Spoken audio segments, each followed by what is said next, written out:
Welcome to Delightfully Dysfunctional, a podcast about navigating the emotions of the human condition and the challenges that come with it. I'm Keilani Persian Mason, a psychotherapist and life coach with James Timmons, an ever-curious human. This is not a replacement for mental health therapy. Please seek out mental health care if that's what you're needing. This is an opportunity for self-healers to dive deep and understand more about themselves. We are, it's same day as our first episode in the studio. It continues to be the first day in the studio. Second episode. Here we go. But this room warms up if the AC isn't going, and it's midday in July. So it does heat up, but we will persevere. We will. What's the temp? Let me look. Right now, it's, I want to guess. it's only... Go ahead, guess. 89. So, 88. Oh. By the way, shout out to Benjamin Moore and Ace Hardware for this color, silver dollar, right? Yes, it is silver dollar. I did get it though at Sherwin-Williams, which apparently can. Oh, you got it at Sherwin-Williams. Okay, sorry, Benjamin Moore. Yeah. You have been replaced. No, it was Benjamin Moore paint mixed at Sherwin-Williams. So you're just effing over Ace. Oh. Sorry, Ace. Ace of... Wah, wah, wah. We have it on hand. Uh-huh. Okay, so the last episode was really great. There was a lot of vulnerability and some moments of comic relief. But what's this next episode? Wait, did you already mention what we're going to be talking about? No, because we just decided during the bathroom break what we're going to talk about. Because I usually overplan the things that I want us to talk about in each episode. Uh-huh. So I feel like I want to continue on the path of discussing CBT, cognitive behavioral therapy, and some of the techniques to help you, especially when you have some of those stuck thoughts and thoughts that are about like black and white thinking or catastrophizing, all those fun little thinking traps we talked about in our last episode. And I'm sure that they'll come up if you had forgotten them, or if not, go ahead and listen to the previous episode and then come back to this one. Okay. No, you're telling our listeners to do that. Yeah. You were here. You were present, and it was only like 20 minutes ago. So I hope that it's some of it sunk in.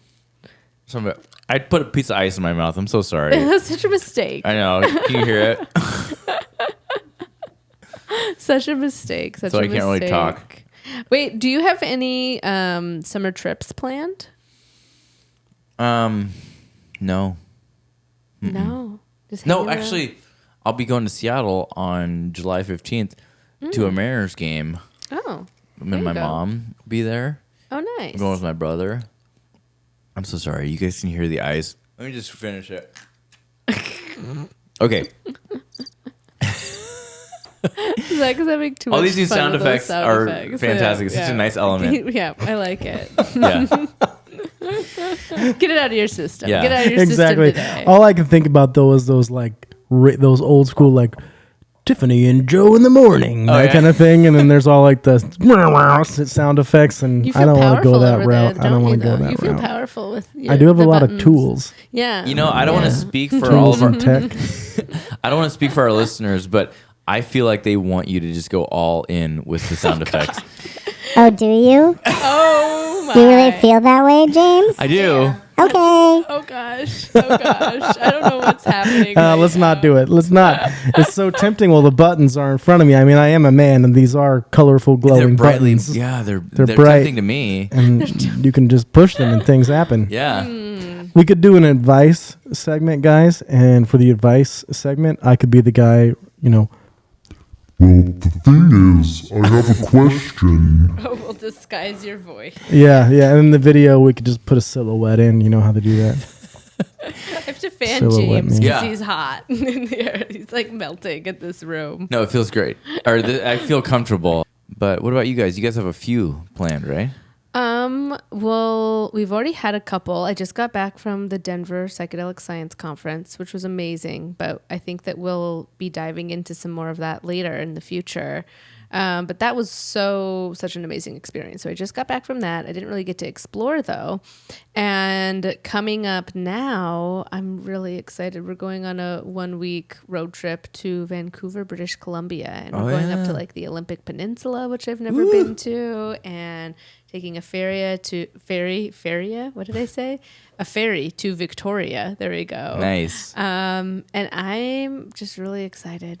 I'm really excited. I've heard that Victoria feels just like true Europe, and I've never been, but I've heard that it's beautiful, and yeah, you might see some whales when you take that ferry. That would be really cool. Yeah. We looked at pictures and it looks beautiful. And I've been to British Columbia. I've been to Vancouver a few times when I was little, just because I was born in Juneau, Alaska. So there's only so many ways you can wander down to the lower 48. Yeah. And then I went to a friend's wedding a handful of years ago. But it has very much of a like European influence, and it's beautiful. So I'm excited. You know what's crazy about Europeans is that when you walk into a bathroom in America... No, how's that joke go? Dang it. Thank you. Oh no, the second White Claw. I don't know if you can handle it. Oh, I can handle it. I feel like the way that we're like emphasizing how hot it is, which is not that hot, but I'm comfortable, and I don't know, guys, maybe they warm up faster. I don't know. But it's like, I feel like we are painting a picture as if we're all sweltering and sweating and like... It's probably like 70 degrees in here at most. No, it's probably like 75. There's like that certain like breaking point where it's 72, my left ear does not get hot. But 70... We're basing all of this on James' left ear. I don't know if you can see it, but my ear has to be red. Is it red? It is red. Yeah. Do you need an ice pack? No, I just need to fan my ear. Do you want this fan that I made for you? I just looked up the joke you were trying to tell, James, because I was like, yeah, he lost it. And the joke was, if you're American when you're in the bathroom, and you're American when you come out of the bathroom. Oh. What are you while you're in the bathroom? The answer is European. Thank you. That's what I was trying to say. Look at all, yeah, see, it's got, that's fantastic.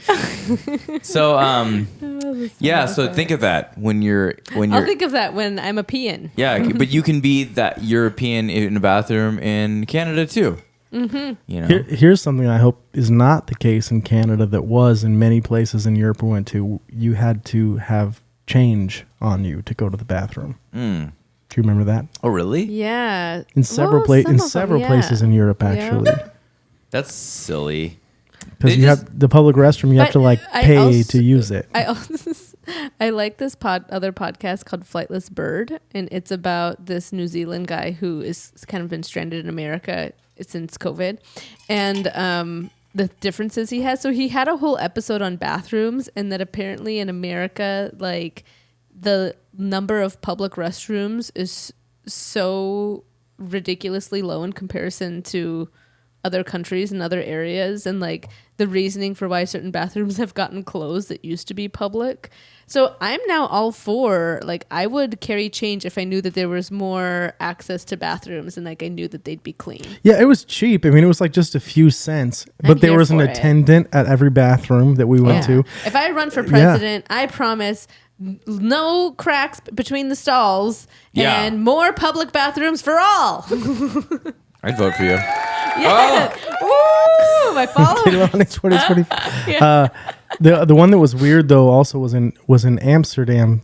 They had like these like round units standing up that just had like urinal troughs around, and you could just like walk up to on the street, James, and unzip your pants and pee in them. But there wasn't a solution like that for the women. It was just for the guys. This was after a large event. We have talked about this. Yeah. This was after a large event they had. I don't think that like any day on like a Tuesday you're strolling down and there's just like no. But the point being is, I mean, the greater European countries, they seem to have bathroom issues kind of handled. Yeah, no, America was like substantially.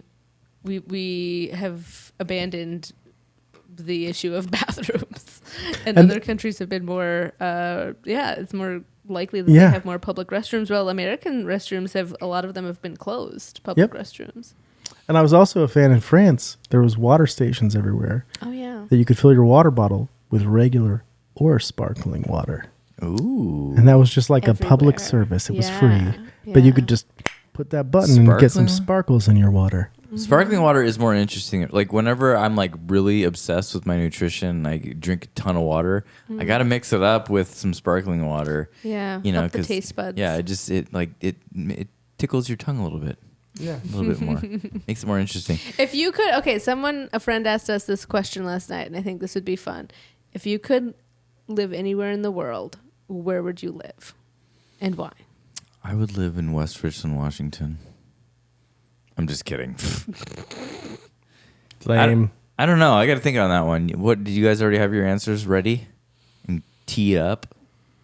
Well, I feel like mine is influenced by the fact that we're going on this trip soon, and that there's certain like laws in British Columbia or certain lack of laws that I am excited about. So part of me is like, yeah, British Columbia. You would choose British Columbia? I like the outdoors. It's beautiful. It's just a hop back to America. Like there's a European influence. They have more bathrooms.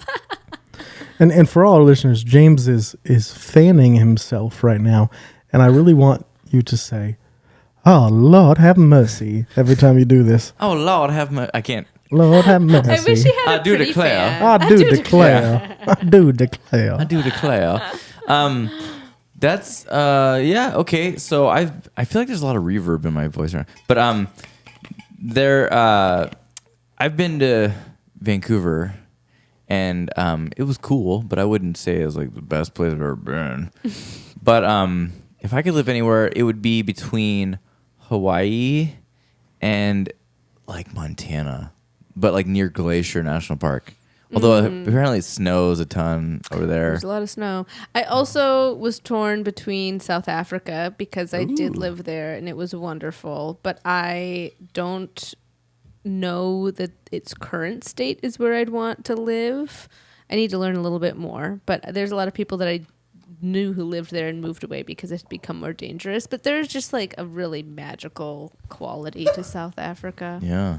So, yeah, if only the flight wasn't like 24 hours to get there. Dang. What about you, Zach? Where would you live? Oh, man, I don't know. There's a couple places I like. I would say if we could live anywhere. Gosh. I got too many places. I've been too many places. I love places. Boston and Salem, Massachusetts. Okay, Salem, Massachusetts. Yeah. That's really love. That's a great area. I do love the Seattle area, like in the Issaquah area, but we're not rich like that. We can't afford that kind of thing. I haven't been to Vancouver, Canada, but we did love France, like the French countryside and all that was amazing. Costa Rica's amazing. Keilani hasn't been there, but I would do that. Before you guys went to France, did anyone put ants in your pants and make you do the boogie dance all the way there? That was not a part of our experience. That was deserving of that, James. He was waiting for it. He was like trying to tempt you.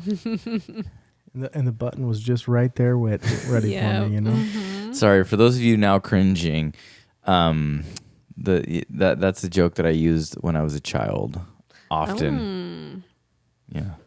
Anyway, so okay, let's talk about like stuff. Let's talk about stuff. Okay, so we were talking about cognitive behavioral therapy. In our last episode, we went through 10 common dysfunctional or unhelpful thinking styles. So I'm going to read through just the names, not descriptions. Okay. All or nothing thinking, overgeneralization, mental filtering, discounting the positive. Didn't we already talk about all those? Jumping to conclusions, emotional reasoning, catastrophizing, personalization, should statements, and labeling. I said I wasn't going to describe each one, but I was going to read through them because this is the second episode. Oh, for like a refresher. Yes. Okay. Yes. You have come along with me on the journey now. See, I was kind of listening the last episode because I recognized some of them. Yeah, like, you're wait like, a minute. whoa. Oh my gosh. I think I know these. Yeah. Okay, so now it would be good if we kind of could play around with an example of when one of these things may have come up. So I want to pick on one of you. Do you have an example of like something when you that you were upset by? Which one are we talking about? Well, we're going to do something called a CBT 7-column thought record. And the first step, I'll describe it first. So there's 7 different stages of this. The first one is describing the situation or the trigger. So what happened, who were you with, what was going on. The second column or the second step in this is rating the feeling. So I often try to say like, okay, on a scale of 1 to 10, like, how intense was that feeling? How would you label that feeling? What emotions did you feel? How intense were they? Where did you notice them in your body? Mm-hmm. And then what was the unhelpful thought or image? What was going through your mind? So then we would pull from that list and say, well, I was thinking or describing the thought and like saying, oh, well, that was a lot of like disqualifying the positive there. So we're walking through these different steps to kind of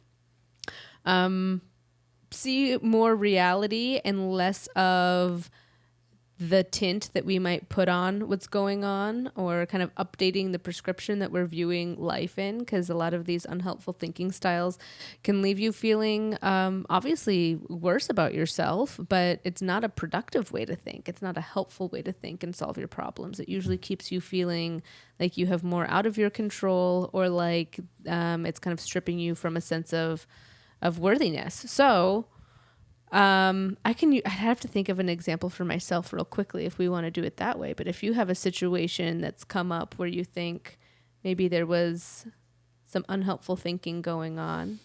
Oh gosh, I know that there are experiences, but I can't think of any right now. But to be fair, like my brain is like not awake at the moment. Is it because of this warm room? The heat in this White Claw. Okay, we can stop feeding this man White Claws, Zach. Would you stop it? I asked for it. Oh, no.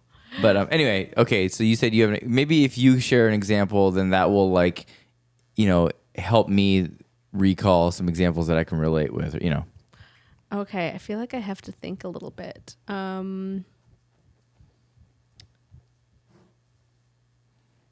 Okay. Oh, okay. Actually, okay. I have one that happened kind of recently. Okay. Yeah. So there was a random, I don't even know if I can say they were a person from my past. It was like an extended person from my past, like a friend of a friend, who I'm assuming they were drinking, and because they sent a message at like 2 a.m. I heard about this. Yeah, and they were just like ripping me a new one, and it was really bizarre because it had been a very long time since I'd seen them, spoke to them. There was nothing that's happened recently to like warrant it. So in the moment of the nasty message that I got, it was, alarming, and there was a bit of defensiveness internally that came up, and confusion. And there was part of me that wanted to have some kind of a response, but I've trained myself also really well to really pause and think through my decision making. But in the moment, it felt, I was a little bit worried about the friend of who I'm no longer friends with. I was a bit worried about them because I'm like, what state of mind are they in that like years later they're this upset, or that like I'm coming up in conversation at 2 a.m. Mm-hmm. I felt obviously like attacked. That was the point of their message to me for like a little bit. It was a little bit like uncomfortable. But what I was really proud of myself for is that this is one of the tools in my toolbox that allowed me to really work through those feelings and move on without feeling burdened by what had happened. So we just went through the first two, the situation that happened, the emotion that happened. I said like body sensations. If I put myself back in that, I think I probably maybe had like a little bit of an uneasy tummy, and then I usually might have like a little bit of like tightness in my throat, which to me indicates like, oh, wow, I'm finding it hard to find my words or the next action in this situation. So I just kind of like, it was a busy day. It was the first day of the conference. I kind of put the situation to the back and tried to focus on having a good day. So the unhelpful thoughts or images, I mean, in the moment it was feeling, if I'm going back to our list, it was a feeling of probably wanting to personify and like over apologize a little bit. And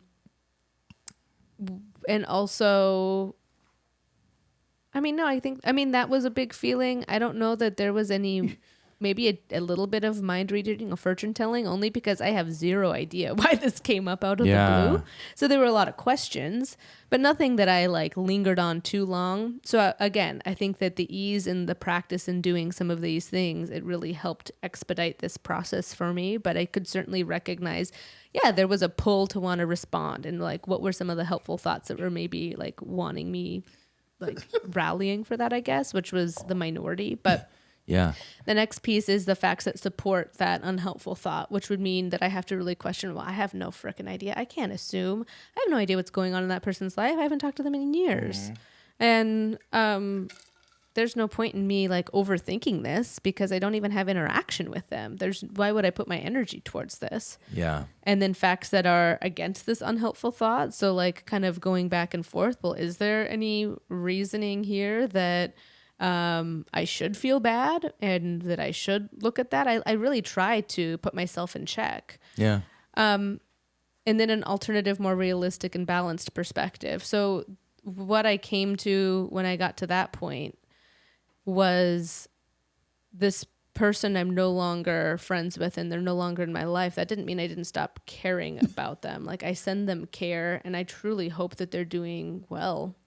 And it actually just made me sad that clearly they haven't gotten to that place of healing for themselves. Yeah. And it made me sad for them in the ways that it may have stalled them. And I could let go of feeling any kind of like over personification of like wanting to apologize when there wasn't a reason for me to. And so then the last piece is like, so you kind of rephrase a more balanced perspective and then you re-rate that emotion. How are you feeling now?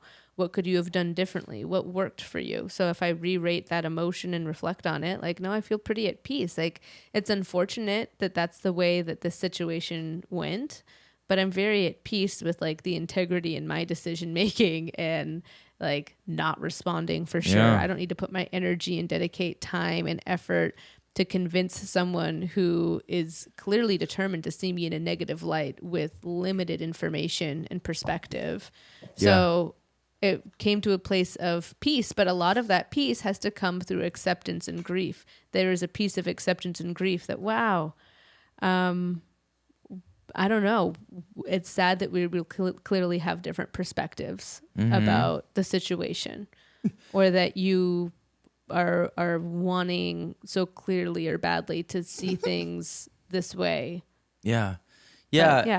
It's funny because as you're talking about it, I'm sitting here wanting to address the actual like situation, but then I'm like, well, you've removed yourself from the situation, so it would be like foolish for me to like drag you into like the actual, you know. There's things that I could have said for sure that would have I don't know what. There wouldn't have been a purpose. Like I don't know. The only purpose would have been to be like, "Hi, I'm right. Well, you're wrong, I guess." And you that's successfully not what I want. like removed yourself out of wanting to respond, you know. Yeah. But like most people, I feel like that your initial reaction is to like try to almost like Defend, people please, right? and like, hey, well, like what? Why are you mad at me? You know, like try to just, like save face and defend yourself. But it's like, well, no, it's not.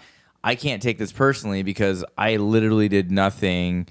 I haven't had any interaction with this person for years. So for them to just up out of the blue, like have this negative response, and usually when somebody responds to it, like in a moment like that, they were triggered for something. And so they're not really thinking very rationally anyway. So if you were to try to like out logic their triggered response, then it's not going to get anywhere. They're just going to like look for any evidence to like vilify you, you know? Well, and what good ideas happen at 2 a.m. when this message was sent? Like,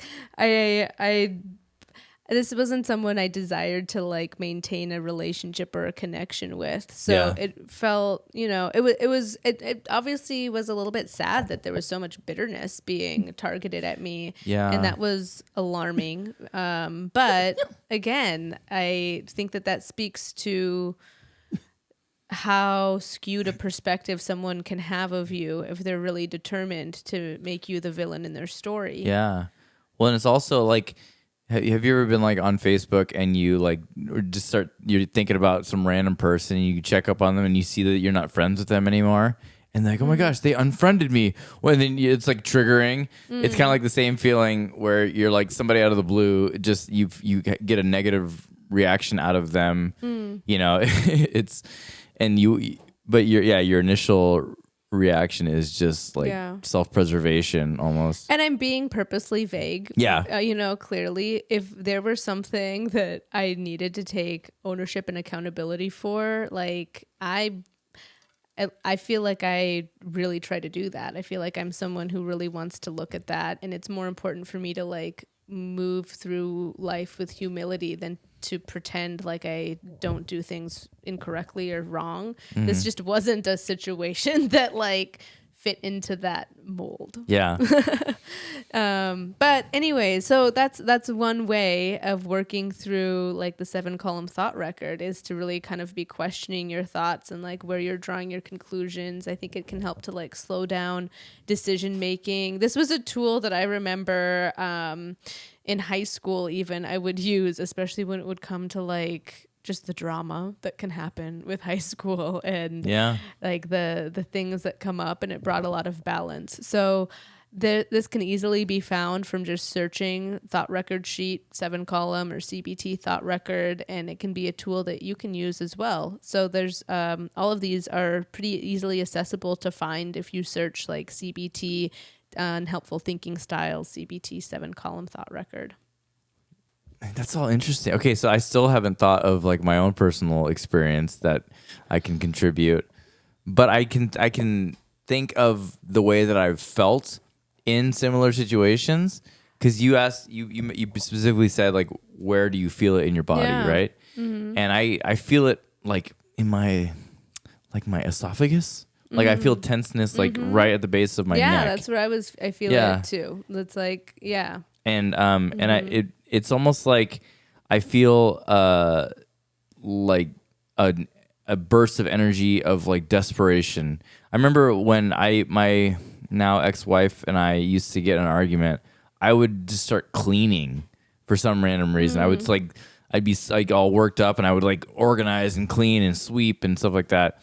And I remember thinking like, I wonder if she like has caught on to that and she wants me to clean, so she'll just like try to get me all triggered, But I think it's because like I just have such a burst of energy that I like learned how to like subconsciously redirect it, in those moments. But can I think you're not alone in people who clean under stress or under conflict situations. I think that some of it could be like, if I'm doing this, then they won't bring up what they're feeling annoyed about. It could be like, if I'm looking productive in these other ways. Well, no, I'd be like yelling and cleaning. Cleaning. Yeah. Oh, dual. Okay. Yeah. Yeah. I don't know. I would catch myself and be like, wow, that's weird. I mean, it's good, but it's weird. I think it keeps you busy probably, so you're not feeling like all your energy is channeled into feeling angry. I'm not sure. Yeah, I don't know. But I guess I haven't done that. Go ahead. Well, you had mentioned in the last episode that we recorded earlier today, that at nighttime sometimes there can be like the nighttime scaries, like anxiety and worries that are creeping in. Could we play around with that? Yeah. Okay. So the situation is that you wake up in the middle of the night, and what are you noticing about your thoughts, or your body, your feelings? Yeah. Usually it's like 3:00 on the dot. Like witching hour. Yeah, I wake up with just dread. I guess it's been a lot better lately. I wouldn't say that I'm like healed from it, but I would say that I'm calloused to it. I still wake up, but and a lot of times I'll just turn to my phone and doom scroll, which is not healthy. And I'll mention that in a minute. But so yeah, it's usually like I start thinking about my situation, how lonely I am or something, and I start stressing about money and just really having this extremely pessimistic view of my life. But would always like I have like worked this muscle like almost unintentionally, just my body's almost natural response to survive those moments of anxiety. I will like sit there and start counting my blessings and like but focusing on my progress, and I'll kind of go, yeah, life is not where you want it, but look how far you've come, and like look at all the because like the one thought I had this morning in the shower, it's where I do like my best thinking, was that like I recently reached a point where I can honestly say that I trust myself again, and like that took a couple of years to reach that, because like I had self-sabotage, like I shared before, and I remember almost instinctively pushing everyone away because I was like, you guys need to get away from me because all you're gonna see is pain. I'm gonna hurt you with my actions because I don't trust because I had reached a point where my impulses ruled, where they, as everyone can relate, your impulses come and go. And so I would have like, a couple days where I would be in a good place, but then all of a sudden something would trigger an impulse, and that impulse would just rule over me, and I would make a really horrible decision based on that impulse response. And so it was almost like a burst of energy. It was extremely unpredictable. And so I made myself isolate, which is not healthy, but I isolated because I knew that was going to happen again. And everyone's watching me, go through this.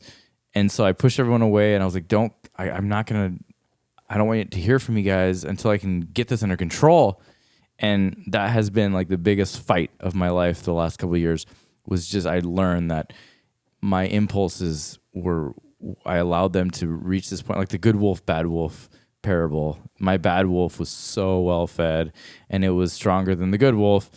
And so I knew that. Anyway, but yeah, this morning I was thinking, I trust myself again. I feel like I can now invite people into my life, and I'm not going to hurt them because I have the strength and the discipline to overcome those impulses. They're not strong anymore. Anyway. You really like worked through several of the steps like on your own as you were talking. Yeah. I mean, I think the unhelpful thought that I heard being the loudest in the beginning was really disqualifying the positive.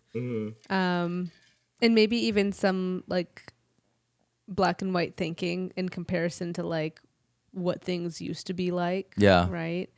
And then you already talked yourself into like the facts that support and the facts that are against it when it comes to really like having a balanced perspective. It's about that comparison with where you have been and the acknowledgement of the things highlighting the things that are going well and not fixating on it in that negative light. Well, yeah, and because like most of my successes in the past were just like accidental. It was like I had shared before, just luck and like miracles or whatever, and like people rescuing me. I'm trying to say like breakthroughs. That's where like all my success was built on breakthroughs. It was all on accident. So now it's like I'm not where I was, but I am journeying. Every step is deliberate now. Nothing is on accident today. So I'm way farther away from where I was 1 year ago, when 1 year ago was absolute rock bottom. But I'm far away from that, but I'm not where I want to be. But I am every day inching one step closer, and I'm kind of like, I mean, what's encouraging for me is like I'm eventually going to get to where I want to be, and then I'm going to go beyond that because I have like this trajectory and all this momentum to just continue, because I've like now developed this discipline to like never stop, you know, because I don't ever want to feel that way again, you know? Yeah. And to really, it seems like there's a lot more clarity that you're feeling right now, and being able to see what that next kind of brick in the path is going to be. Yeah, absolutely. Yeah. That's really wonderful. And I commend you on all those steps, because it is hard and scary and can feel very lonely. Yeah, right? It is. But yeah, like I had shared before, I think I said this in the last episode, where, that book I've been into, where there will be the people that are supposed to be in your life are going to be waiting for you on the other side. Yeah. And that's exciting. But you and Zach are two of the people that are supposed to be waiting for me. We're here. So some of you guys are already here. Yeah, we made it to the party. Yeah. Depending on if like something horrible happens, you know. Oh no. Just kidding. Yeah, it's interesting. I think a handful of years ago, there were a lot of people that were very close to me in my life, and I couldn't picture them not being in my life. And I was really too close to the situation, and someone who overfunctioned in those relationships, meaning I was giving a lot more time, effort, thought, care than they were, and not always realizing it, because I think that can be a default mode for me to do that. And there were a lot of changes, some of them that happened organically, some of them that were really intentional to put some distance between myself and those people. And it broke my heart. Like, I'm not going to lie. Yeah. Like, that didn't mean I didn't stop caring about them, or I didn't stop wanting wonderful things for them. It was a deep knowing and a reflection of too many examples where it wasn't a positive impact on my life. Yeah. And where there were some like really unhealthy qualities. And so it was done, the distance was made and done. It was a really hard thing for me to do, to know that I still cared about them in different ways. And they're unrelated people. There's 3 that stand out to me. It was really hard to take a step back, because I think historically I'm a very loyal person. Yeah. Like I was wonderful. There was a friend recently who has known me for a long time, like since we were kids, and they commented on like, will you really go above and beyond for relationships, like to keep in touch with people? And like, I do, like I'll keep, like I'm not someone who is scared of talking on the phone. Like, if you made an impact in my life, I want to keep in touch. And like, I still think of you and I light up and I'm like, oh wow, that was great. And like, maintain that feeling. I wouldn't want it to fizzle. And that also means that I probably maintained a hold and was working overtime to maintain certain relationships. You're like forcing it. Yes. That, without realizing the impact that it had on my life in different ways. So yeah, there have been some changes and some real self-care and introspection and expedited, beautiful growth. But it was along the path. It was scary and it was lonely and it felt isolating at times, or it felt bewildering. And it was like, oh man, I'm used to operating with this handful of people I could reach out to and talk to, except that a lot of those conversations weren't really healthy. Yeah. And so then when there's no one to reach out to in that same way, it did force me to improve a lot about myself, and it kind of forces you. Yeah. Well, and that, I mean, it's the heartbreaking part is like, yes, there are going to be people that will just love you and fit into your life, but then there are some people that you want to be those people. Yeah. And when you discover that they're not, you know, like, for example, I shared previously, like with my kids, like it would devastate me if I had to discover that like a couple of my kids were not those people. But I mean, of course, like that's not something I'm going to like compromise, you know, but I mean, it would just, but yeah, like as an example of someone that you currently couldn't see your life without. That, like you hope so hard that they're, I mean, and not to say like, oh, you know, you're going to have to like guess who the people are. I mean, but it's really just like, but like with people who are not like related to you. Like my kids, I have, unconditional love for, but other people, I don't necessarily have to have an unconditional love for them. Mm-hmm. So I think, I only saw my dad once a year, every summer. Yeah. Once a year, I'd get to see him. And it made for a really hard way to have a relationship because he just was not wired to be great at keeping in touch. Yeah.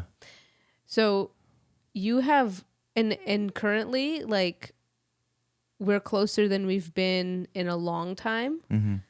That looks different probably than other people's relationship with their dads, but I'm still grateful for it. We have a great texting relationship. And I think that you have more influence than you realize, and kids will remember the little thoughtful things. Yeah. And you don't have to wait to make it happen. And so I think that sometimes it feels like, I have to wait till this moment or that moment, but kids don't care about. Yeah. Like I think what I'm hearing you say is like, it's not so much like if my kids are going to be the people that are on the other side. It's more that I can choose to be that for them. Like just love them fiercely, unconditionally. And they will suddenly, it will be revealed to them like, oh, my dad was there. He didn't give up.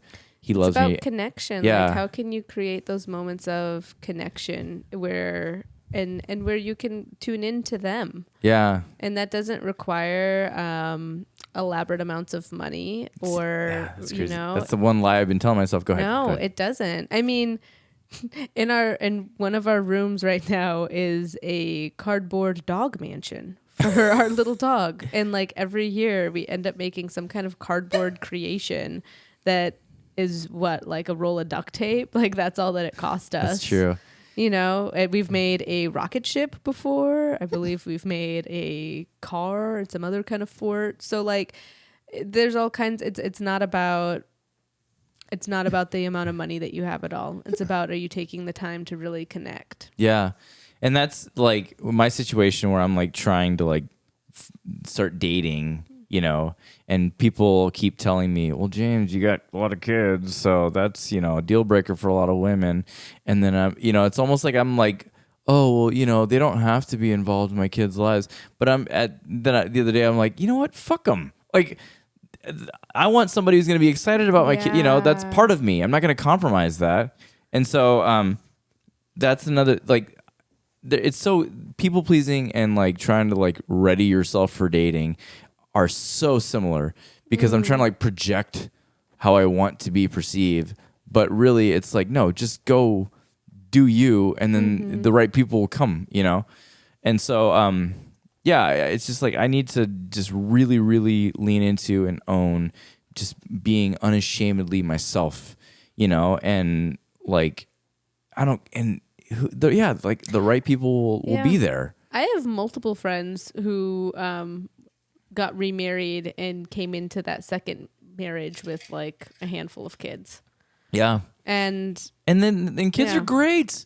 Like, kids, I hate that that's a deal breaker to I mean, I understand it, but it's like, man, if my kids are the four most precious people in my world. And like, it's funny when you refer to them as kids, it almost dehumanizes them. But when you refer to them as people, like those are the four most important people in my world. And, it's You know what? I think, I don't know. I just had like the most sincere smile as I was just watching you talk about them. And that's what you need to like continue with that feeling and tap into that. Like when you think about your kids and like their importance to you, but also like when you think about, what does dating look like? Share that importance the same way you just did right now. Like that's genuine. Yeah. And that's, I think that the right people will see that and will feel inspired and excited to know what you are like as a dad. Yeah. Should I take that soundbite and put it on Tinder? Oh God. See, now Zach had to leave the room. Haha. I'm gonna insert the sound effects. I'm gonna drop a whole bunch of dad jokes while he's out of the room. No, oh my gosh. We're never feeding you White Claws again. I feel like it's like brought my wall down. This is like Sabrina's talking about the psychedelic medicine. Yeah, this is my psychedelic. Oh my gosh. Oh, I learned so much in that training. Or that conference. I'm so excited to someday reveal all that I've learned. But today we do have an advice. Oh, we're already there? Yeah. Dang, have we been flying through this? Okay, I'm sorry. Go ahead. Yes, advice. Okay. Which I was already prepped for, so I'm ready. Go ahead. Okay. Wait, I want to know if this person wants us. Okay, this is from Ben. About 3 months ago, I dated a girl who actually liked me, showed me affection, and spent a lot of intentional time getting to know me for 2.5 weeks. This is the closest I've ever had a romantic relationship, and I've graduated college. I'm a 22-year-old male. It was incredible, and I've wanted to feel desired for so long, but then it ended so fast, and I'm struggling to move on. Dating has been nothing short of painful for me, and this was my one glimpse of hope. I've had a hard time understanding why it ended and feel totally crushed. I tear up every day. I have some ideas as to what contributed to things ending. She told me she wasn't sure she was ready for a relationship, but who I was made her want to try for it. We had some differing viewpoints on life and thought we might be headed in slightly different directions. We both agreed that we didn't want to have sex outside of a committed relationship, but somehow it happened after 2.5 weeks.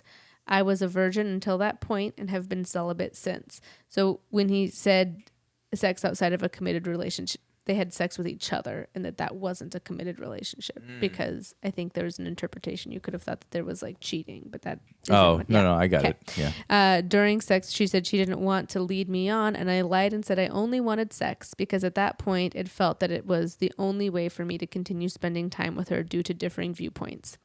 From those thoughts, I'm sure you'd think that it is obvious why it ended, but I have had such a hard time understanding how we could share so much affection for it not to come to anything. It makes me doubt if any of it was real. Maybe she was just using me for a hookup, but then again, that is a lot of effort for subpar sex with a virgin. Later on, I was honest about wanting much more than sex, even though I felt scared and differing viewpoints might pose a problem. It's just so hard to move on when dating for me is an experience akin to pulling teeth, yet I had a glimpse of something so beautiful and intimate, not just physically but emotionally. Like my favorite part of sex was the cuddling and conversation afterward. I know that I fall in love fast and get attached. I have no idea how to move on and heal. Having shared that bond, how am I ever supposed to find that again? Not only is that difficult, but who she was really raised the bar for who I'll seek in the future. I'm so lost. I need help. P.S. I'll happily provide more details if you need to. Ooh. Oh, Ben. Benny boy. Yeah. Okay. So, a lot of thoughts. I'll just go for it. Well, yeah, he mentioned that he's got those attachment issues, and then this being his.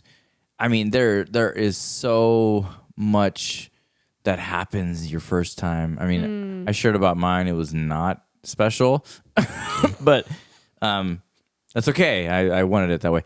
But yeah, poor guy. Like obviously when he wrote that, he was very much in the middle of grief, and it sounds like though he's like approaching acceptance. Like he's accepting that it's over, and it's so brutally painful what he's experiencing. Like I'm not going to minimize that. And but the I don't know. I would just say step number 1, figure out why you have those attachment issues, right? And like I don't know, start there.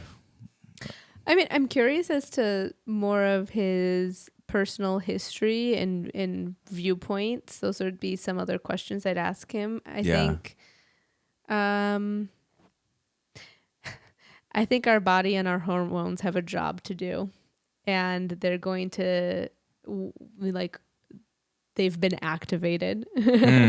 And I think that that can also blind you from some of the things that are clearly happening here too, where this girl, who I'm sure was very, very lovely, but she was being really clear about not wanting a relationship. So I think that there were some things that perhaps Ben wasn't really fully wanting to listen to. I mean, he even kind of said, like, she was even clear about not wanting to lead him on, and basically like, maybe we shouldn't have sex. And he realized, well, I want to still keep spending time with you. And so I'm going to ignore that. And, yeah. And it sounds like the differing viewpoints is something that came up several times. And so what's exciting about this, and what I hope he can glean from it, or maybe already has, because it's been a couple weeks since he submitted this advice, is that you can have that much excitement and you can feel that pulled towards someone, that's a possibility. But wouldn't it be great if there were shared viewpoints, and wouldn't it be great if there was a shared interest that made it easier to take those next steps? Yeah. Because this isn't a scenario that you can force to happen, and clearly it seems as though the timing wasn't right for this person. Yeah.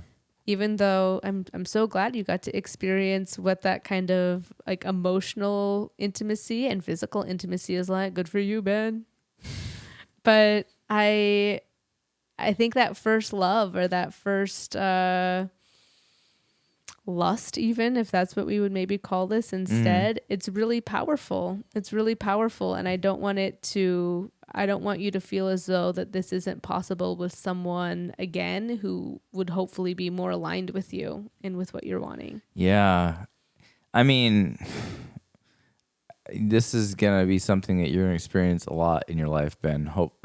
Sadly, is that you're going to have to just get over her and do everything you can to get over her and like cut her out of your life, because, you know, she's made it clear that she's not wanting anything beyond that. What are your tips on getting over someone? Oh man. Time. Definitely time. That's the number one thing. And you have to trust that your body will just stop craving them as much, and your brain will stop thinking about them as much, no matter how obsessed you are with them. Because I've experienced like, you know, that compulsion towards somebody before, and I thought there's no way I can have a life without this person. It's you know, it's not possible. But then after about a year, less than that, after several months, then yeah, I don't think about them as much. My body just moves on, you know. So, but then you can't revisit them. You can't go check up on them. You have to have that. You have to really force that discipline. Yeah, in the beginning, especially. Yeah, but you have to like do it. Almost unfollow her. Yeah. Hide her number. And you will probably stumble a few times. You'll probably like, oh gosh, one lonely night go on her Instagram and just see how she's doing. But what's going to happen is you're going to see how she's doing, and it's going to give you like this intense FOMO. Oh my gosh, that could be the life that I could be having with her. So just know that that's what to expect if you check up on her. So you just have to like really cut her off, block her if you can, even though you probably have a sense of loyalty to her and you feel like that would send like a bad message. I know you're hopeful that she's going to come back. Sorry, can you tell that I've been through this? But yeah, you just got to force it and then just wait. Yeah.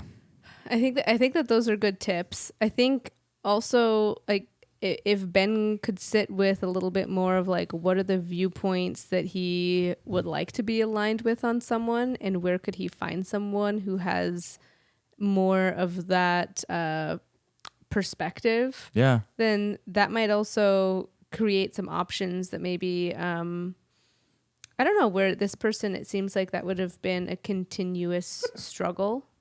Yeah. Or just like, sorry, not to cut you off. No, go ahead. Or just like what we were talking about, like just you do you, and the right people will come. The right woman will come. Yeah. Be attractional. Don't chase. You know. Sorry. Go ahead. No, I think that's really good advice, but I think that clearly means having again to really accept something grieve that this isn't where it's going to be found, and to move forward with hope. But here's the thing. I mean, if we're being honest, we're close to middle age. Right? Oh, I'm beyond middle age now. Beyond middle age. Yeah, right. And so, although not always the case for people, some people like meet that person when they're quite young, but there was heartbreak in my 20s. Yeah. And there were multiple times where I probably thought in the moment, like, this, I'm really losing something here. This feels devastating. How could that person not be in my life? Yeah. And I was wrong.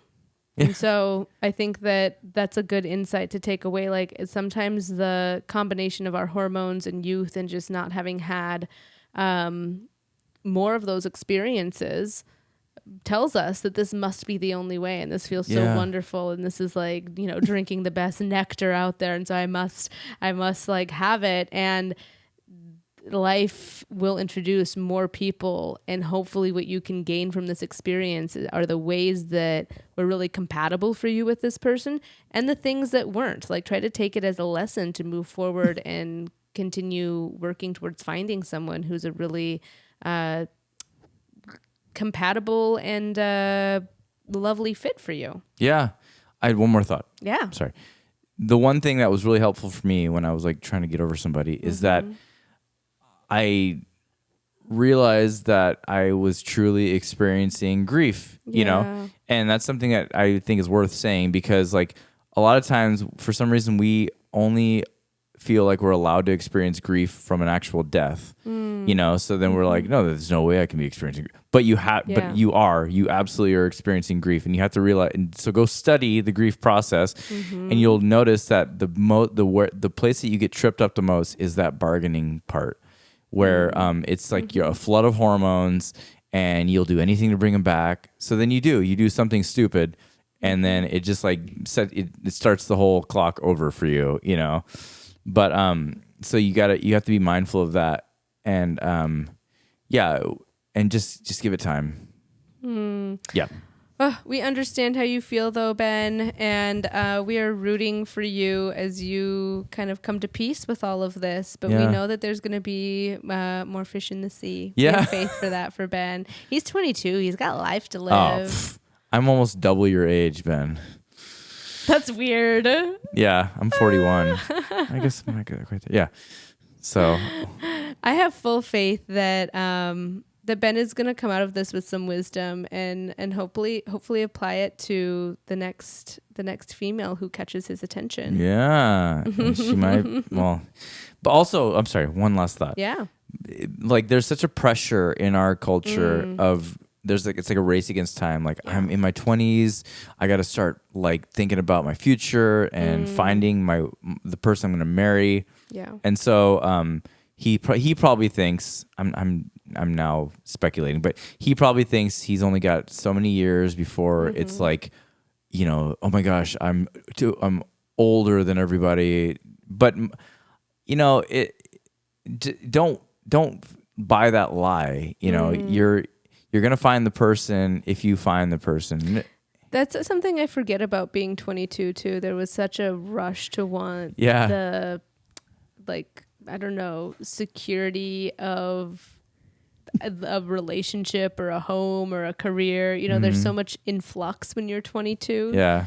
And it's hard to feel like maybe you're going backwards, but you're not. I think that's the other piece when it comes to this for Ben, is like, you're not. This was an important experience, and you can learn from it, and you can apply that to the next thing. And some things that I really hope that you focus on, Ben, are to not have magical thinking in going into a relationship when there are reasons that people are saying, like, this isn't what I'm wanting, this isn't what I'm needing, and like magical thinking of like, oh, but maybe, or well, but then if I keep you around, then maybe. And like, also listen to what someone is saying and try to like respect that and honor that, even if it feels uncomfortable and painful, because I think continuing down that magical thinking path of it all somehow working well and skipping off into a field of wildflowers leaves you then feeling quite devastated in the end when it doesn't turn out.